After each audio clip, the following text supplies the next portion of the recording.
റിനോവേഷനിൽ വീട്ടമ്മമാരുടെ പ്രാധാന്യം എന്തോരുണ്ട്? വീട്ടമ്മമാർക്കാണ് അതിൻ്റെ ഇമ്പോർട്ടൻസ് മുഴുവൻ അറിയാവുന്നത്. കാരണം ഈ ഡേ ടു ഡേ ലൈഫിൽ അവർ ഫേസ് ചെയ്യുന്ന കാര്യം, നമ്മൾ ആ സ്പേസ് പ്ലാനിങ് പറഞ്ഞല്ലോ, അവോയ്ഡ് ക്ലട്ടർ എന്ന്.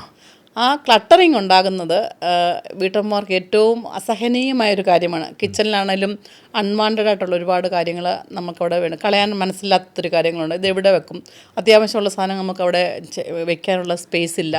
കുട്ടികളുടെ റൂമിൽ അങ്ങനെ തന്നെ, വാർഡ്രോബ്സിൽ അങ്ങനെ, റൂമിൻ്റെ സ്പേസ് പോരായ്മ, ലിവിങ് ഡൈനിങ്, ഒരു ഗസ്റ്റ് വരുന്നു, നമുക്കൊരു ഫാമിലിയിൽ ആരെങ്കിലും ഒരു ഗസ്റ്റായിട്ടുണ്ടെങ്കിൽ തന്നെ ചിലപ്പോൾ നമുക്കൊരു ഫോമൽ ഗസ്റ്റ് വരാം. ഇതൊക്കെയും വളരെ ബുദ്ധിമുട്ടോട് മാനേജ് ചെയ്യുന്ന ഹൗസ് വൈഫ്മാരുണ്ട്. അപ്പോൾ അവർക്ക് വളരെ ഇമ്പോർട്ടൻ്റ് ആണ്. കാരണം അവർ പുതിയ വീട്ടിൽ അവർ അത്രയും മനസ്സിലാക്കില്ല.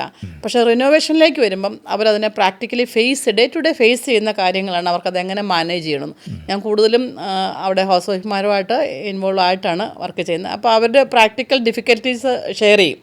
അവരുടെ ഡിഫിക്കൽട്ടീസ് എന്തൊക്കെയാണ് അവർ ഷെയർ ചെയ്യുന്നത്, അതിനെ എങ്ങനെയാണ് പ്രോബ്ലം സൊല്യൂഷൻ കണ്ടെത്തിക്കൊണ്ടാണ് റിനോവേഷൻ നമ്മൾ പ്ലാൻ ചെയ്യുന്നത്.